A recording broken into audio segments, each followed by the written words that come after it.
President Biden's plan to shake up the Democrats' primary calendar in 2024 is drawing new scrutiny. The president and first lady return to Washington tonight after a weekend at Camp David. CBS's Natalie Brand is at the White House with more on the impact this change could have. Natalie, good evening to you.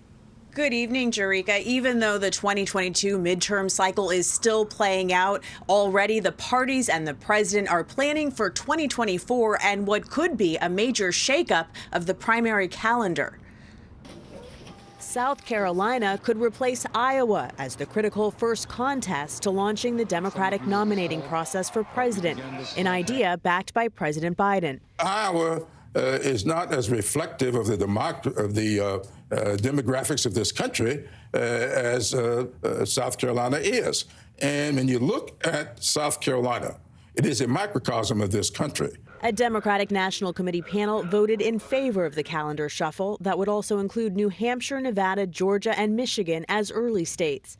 The changes an effort to expand racial and geographic diversity. The RNC has already voted to keep Iowa first in the nation, the state's caucuses a tradition since the 1970s. I feel that Democrats have really given Middle America the middle finger. Over on Capitol Hill, the political wrangling remains over who will be the next Speaker of the U.S. House.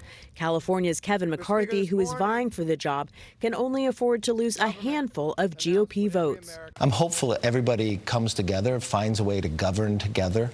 This is what the American people want. Otherwise, we'll be squandering this majority. He seems to be having a difficult time at this moment getting to 218, but we'll see what happens on January 3rd.